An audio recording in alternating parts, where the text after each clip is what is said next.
अस्सलाम वालेकुम, मेरा नाम कदस बट। इस वीडियो में आपके साथ मैं क्रिप्टो मार्केट की ताज़ा तरीन अपडेट, न्यूज़ इन्फॉर्मेशन और साथ मेरा तजिया शेयर करूंगा। क्रिप्टो मार्केट कल एकदम पंप की और अभी मार्केट जो है वो थोड़ा सा फिर आपको पुल बैक करती हुई नज़र आ रही है। क्या वजूहत है वो आपके साथ शेयर करूंगा। और आज इस वीडियो में BNB के टोकन होल्डर्स के लिए एक थोड़ी सी फंडामेंटल डेवलपमेंट हो रही है। चंद दिन पहले मैंने वो आपके साथ शेयर भी किया था। बाइनांस जो है अपनी एक नई चेन लॉन्च करने जा रहा है ग्रीनफील्ड के नाम से। वो थोड़ा सा मैंने उसका फंडामेंटल एनालिसिस कुछ लर्न किया, इस हवाले से वो मैं आपके साथ शेयर करूंगा कि मेरी नज़र में वो BNB की प्राइस के लिए कितनी अच्छी न्यूज़ है। क्योंकि BNB पिछले अगर आप 8-9 माह से देखें तो साइडवेज ही मूव हो रही है। उसका प्राइस ये जो क्रिप्टो मार्केट में पंप और डंप है उसका कोई बराह रास्त कोई इम्पैक्ट नहीं नज़र आ रहा। लेकिन ये जो डेवलपमेंट होने जा रही है, मुझे ऐसे लग रहा है कि बाइनांस की प्राइस जो है, जो उसके बाइनांस के जो BNB टोकन है उसकी प्राइस के लिए बड़ी अच्छी न्यूज़ है। उसको डिटेल डिस्कस करेंगे। लेकिन सबसे पहले कल मैंने आपको बताया था कि BTC की प्राइस 25,000 से दोबारा पुल बैक कर सकती है, क्योंकि बड़े बड़े जो ट्रेडर्स हैं उनकी नज़र है इसके ऊपर। और ठीक एग्जैक्टली को मेरा ख्याल है 25,230-40 की प्राइस के ऊपर फिर प्राइस ने दोबारा पुल बैक किया। इसको 25,000 से ही करना चाहिए था, लेकिन ये $200 ऊपर इस वजह से गई क्योंकि ऊपर के जो जिन जिन लोगों ने यहाँ से बाय ऑर्डर लगाए थे कि प्राइस मज़ीद ऊपर जाएगी, उनको उनके अकाउंट वॉश करने के लिए, लिक्विडेट करने के लिए 25,000 से $200 $240 प्राइस ऊपर गई। अब प्राइस जो है वो नीचे ट्रेड हो रही है। एक तो जो फंडामेंटल चेंजेस हुई हैं, वैसे तो फंडामेंटल चेंजेस को मार्केट पहले ही कोई रिस्पेक्ट नहीं कर रही है। मार्केट में ऐसे लग रहा है कि जो ट्रेडर्स हैं, जो फंडामेंटल्स डेवलपमेंट हो रही है उसको इग्नोर करते जा रहे हैं। और सेम इसी तरह कल जो PPI रिपोर्ट आई, PPI रिपोर्ट अमेरिका की, जैसे एक CPI रिपोर्ट थी चंद दिन पहले, उससे भी मैसेज आया कि मार्केट बेयर हो सकती है क्योंकि इन्फ्लेशन जो है वो अमेरिका मज़ीद अपना इंटरेस्ट रेट बढ़ा सकता है। इन्फ्लेशन अभी भी वहाँ बढ़ रही है। और अभी ये जो PPI रिपोर्ट क्या है? प्रोड्यूसर प्राइस इंडेक्स, यानी होलसेल उनकी मार्केट, वहाँ पर क्या महंगाई के असरात है, वहाँ इन्फ्लेशन की क्या रेट है।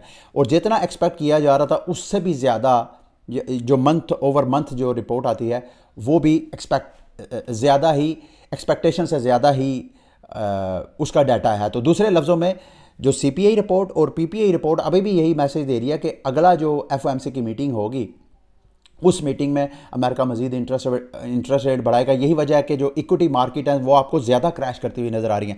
लेकिन क्रिप्टो मार्केट, जैसे मैंने आपको कहा कि ट्रेडर जो है फिलहाल फंडामेंटल्स को इग्नोर करते हुए नज़र आ रहे हैं। तो अभी मार्केट जो है, अब ये मैंने फिबोनाची रिट्रेस किया है 1 आवर चार्ट के ऊपर। यहाँ पे प्राइस जो है वो 25,230-35 की प्राइस से दोबारा पुल बैक किया और यहाँ से तकरीबन 23,340 की प्राइस से दोबारा ये ऊपर जाने की कोशिश कर रही है। और ये फिबोनाची के जो लेवल्स हैं इनको आपने वॉच करना है क्लोजली। अभी तो ट्रेड हो रही है तकरीबन 23,700-800 की रेंज में। अगर यहाँ ये होल्ड करती है अगले चंद घंटे तो प्राइस जो है वो ऊपर जा सकती है, तकरीबन 24,300-400 की प्राइस में जा सकती है। ये भी मुमकिन है प्राइस जो है थोड़ा सा इसी तरह आपको साइडवेज मूव होती हुई नज़र आए। और कोई पता नहीं, जैसे कल एकदम सरप्राइज़ किया, एकदम फिर सरप्राइज़ और प्राइस जो है वो ऊपर फिर आपको पंप करती हुई नज़र आए। चलें मार्केट की दीगर न्यूज़ की तरफ आते हैं। जो फेडरल जज हैं सैम बैंकमैन-फ्रीड के हवाले से न्यूज़ है कि उन्होंने उनको वार्न किया कि भाई आपकी जो हरकत व सकनात हैं उसको देखते हुए हम आपकी जो बेल है उसको भी इग्नोर कर सकते हैं। तो ये एक मार्केट की छोटी सी न्यूज़ थी जो मैं चाहता था आपके साथ शेयर करूं। और मार्केट में कुछ अफवाह थी, जैसे ही SEC ने उसको पैक्सोस को कहा कि आपने बाइनांस के टोकन मज़ीद मिंट नहीं करने, तो मार्केट में अफवाह थी कि शायद बाइनांस और कार्डानो की आपस में कुछ सेटलमेंट हो जाएगी। बाइनांस की कार्डानो की ब्लॉकचेन के ऊपर एक DZ जो एल्गोरिथमिक स्टेबल कोइन है वो लॉन्च हो। तो मार्केट में अफवाह थी कि शायद बाइनांस जो है CZ जो है वो DZ जो स्टेबल कोइन है उसको थोड़ा प्रेफर करेगा। लेकिन ऐसा नहीं हुआ।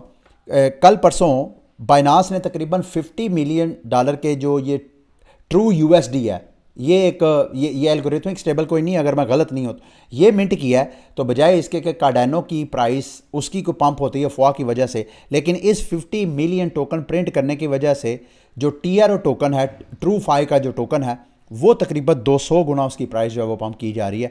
और यही एक्सपेक्ट किया जा रहा है कि वो जो अफवाह थी वो अफवाह में कोई रियलिटी नहीं है, क्योंकि अगर रियलिटी होती तो कार्डानो की प्राइस को पंप करना चाहिए था, लेकिन कार्डानो की प्राइस पंप नहीं की है।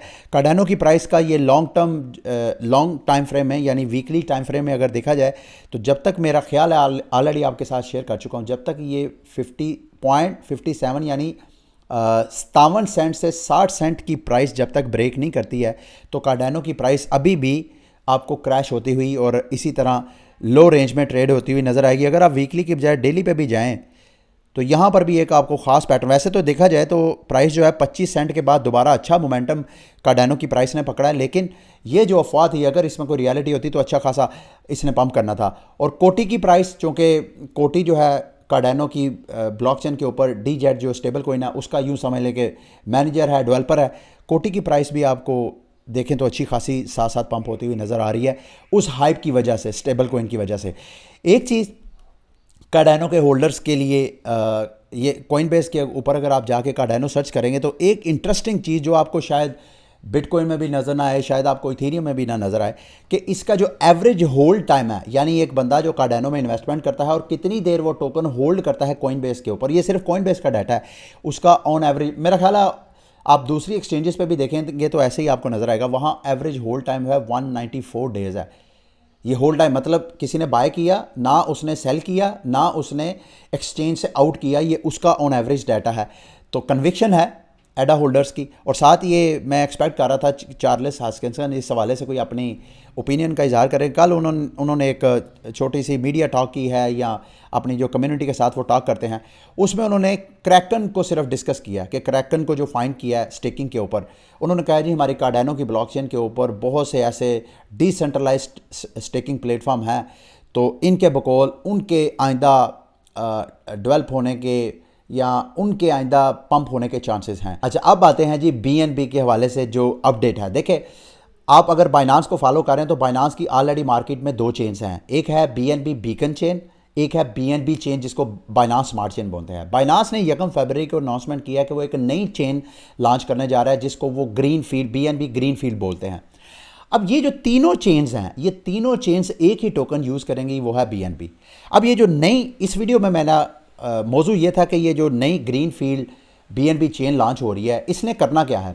मार्केट में, ब्लॉकचेन मार्केट में एक सेक्टर है अलग से, जैसे डेक्स एक सेक्टर है, बहुत सी फील्ड्स हैं, इसी तरह एक file storage, decentralise file storage platform भी एक अलग से फील्ड है। मैं आगे जाके आपके साथ जो मार्केट में ऑलरेडी प्लेयर्स हैं उनके हवाले से इंफॉर्मेशन शेयर करूंगा, लेकिन सबसे पहले ये जो online data file sharing services है, इनकी थोड़ी सी हिस्ट्री, इसको थोड़ा अंडरस्टैंड करते हैं कि ये वर्क कैसे करता है। देखिए, दुनिया जो है डिजिटलाइज होने जा रही है, इस यहाँ तक तो आपको अंडरस्टैंडिंग हो चुकी है कि आइंदा 5 से 10 से 20 सालों के अंदर सब कुछ जो है वो ऑनलाइन हो जाएगा।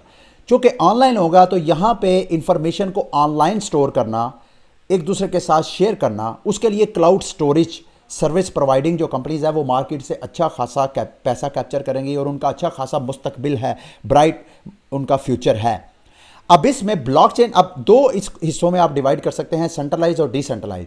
फिर आप ऑन चेन और ऑफ चेन भी इसको आप डिवाइड कर सकते हैं, इस वक्त जो करंटली या आने वाले वक्तों में जो प्लेटफॉर्म हो सकते हैं।